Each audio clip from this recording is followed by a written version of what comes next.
How do you do, fellow kids? I have another exciting episode of What's in the Box? Well, I mean, obviously we can see what's in the box. We have the Eternian Palace Guard, which is, well, so this has been kind of a strange little ride here with this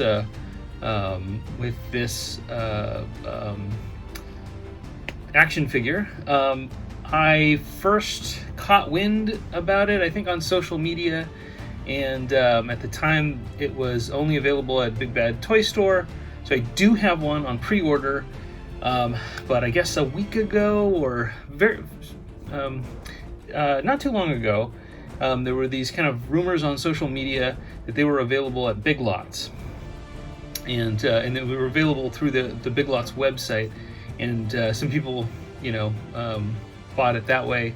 I was a little late in seeing the post, and so when I went to the Big Lots ordering website, they were all sold out. But I did. Big Lots was not not a regular location for my toy hunts, so I kind of had to figure out where the closest Big Lots were. I checked, I think I went to one on Tuesday with no luck, and then I think Wednesday I went to two with no luck, and today I went to two. I had no luck at the first one, but Eureka, I found one in Huntington Beach, and so I bought it. There were two there.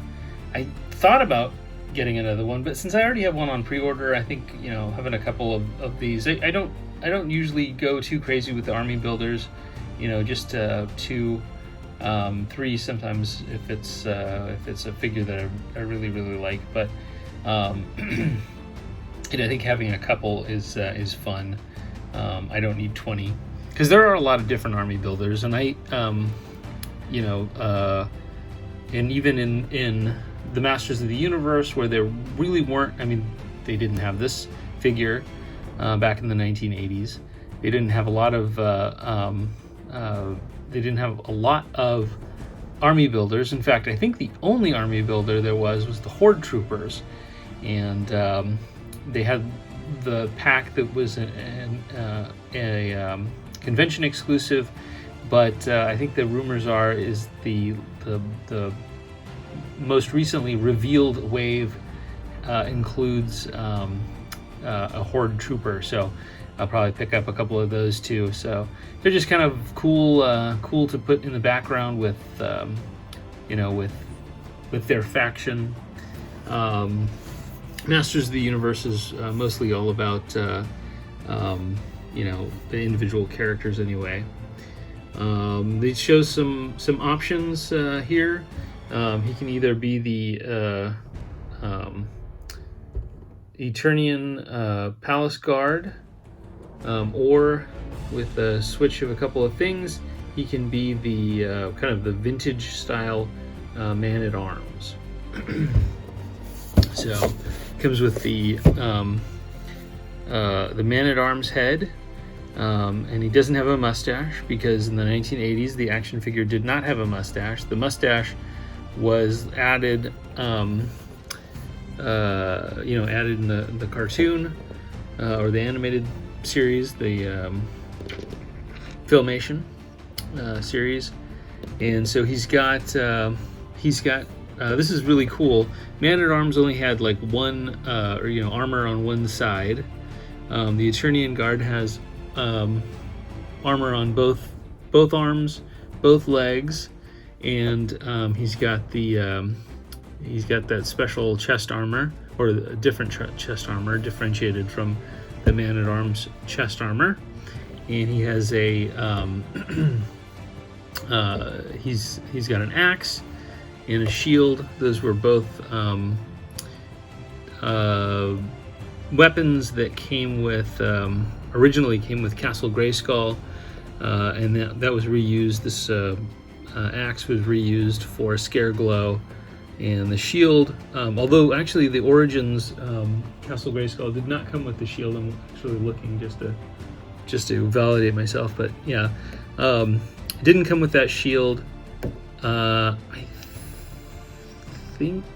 Well, no, I was trying to think of what other figures. I know Stinkor has this shield in a blue color, and I think I don't know if I have any other figures, but I think there are other figures that came with that. I might be wrong. So before I open this, I'm going to actually pause real quick so we can take a closer look at the artwork and the packaging. We got some wonderful artwork. We've got a younger Duncan, or a non-mustachioed Duncan. So I'm extrapolating that he's a younger version, leading the Eternian guards, Eternian royal guards here, against some glowing skeletons, which look really cool. And Mattel, if you're watching this, and I know you are, you subscribe to my channel. I love to get a 2-pack of skeleton warriors, glowing skeleton warriors. That would be really cool. And then on the back, we've got some more beautiful artwork here. As the first line of defense, the Eternian palace guards protect King Randor and Queen Marlena from outside threats.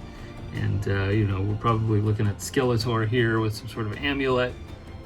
Tila's jumping into action.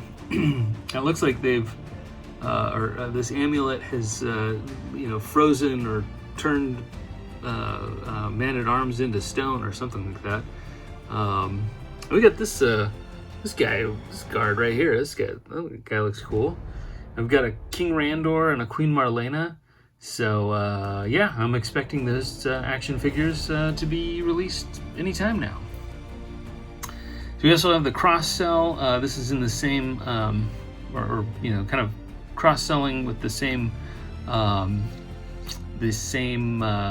wave as vintage-style He-Man, vintage-style Skeletor, Lord of Power, Beastman, Eternian Goddess, Webstore, Stinkor, and the Wind Raider. So lots of good, recent releases. All right, so now I've got the Eternian guard out of his packaging. He looks really badass. I think my biggest complaint is that the shield does not fit in his hand very well. In fact, I'm just gonna actually, there it popped right off. So it really would have been better if they gave him another gripping hand. And, for paying, with all the other action figures being a 15-point price point, and this, was more of a deluxe figure price point, I think they could have at least put in another hand. I know that this comes with a lot of accessories already, but that gripping hand really would have made a lot of difference, because right now, and I tried several different things to kind of get the shield onto more of the palm of his hand, but it really kind of only just kind of sits loosely over his fingers, and so you can kind of get him to hold a pose like that.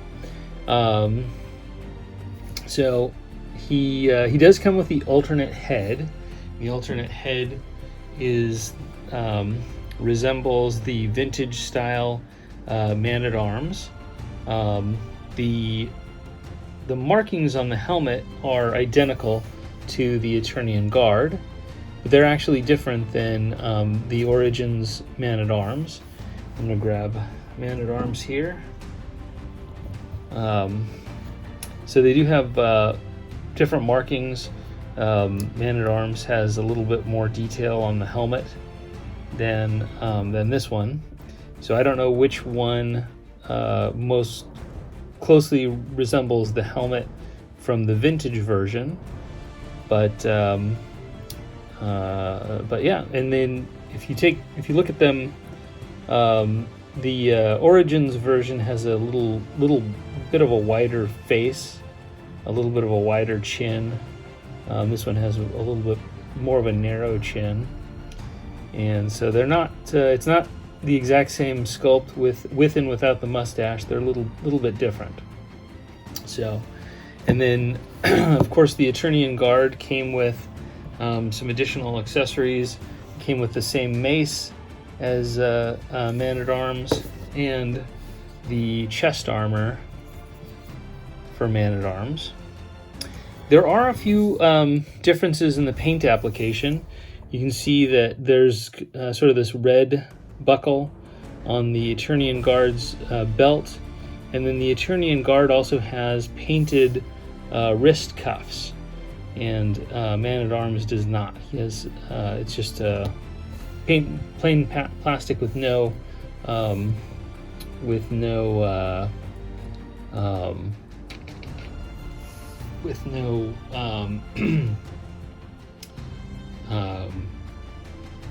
paint application.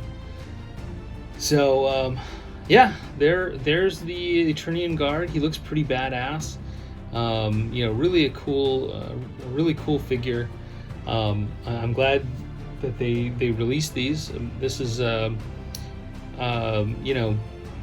know that kind of the trick with the Masters of the Universe is that they're a lot of like reused parts and repurposed parts and that type of thing, and this is not much of an exception, but we got two brand new head sculpts, even though this is similar, but it is a different head sculpt, and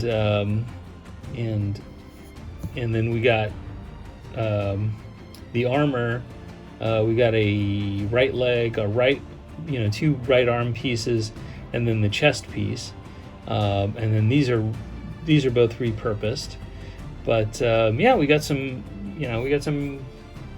extra pieces, some extra accessories, so this was a good set. This is really good. It's too bad that they're not doing a wider release. I did hear a rumor that the Big Lots thing was kind of a fluke, that Big Lots was not supposed to have these in stock. In fact, when I bought it, the guy ringing me up was like, "Whoa, I didn't know we had He-Man stuff." So that's that's the story of this Eternian guard. So I hope you're able to get one. It's a really cool figure, and I really enjoy having it. He's gonna look cool with Castle Grayskull.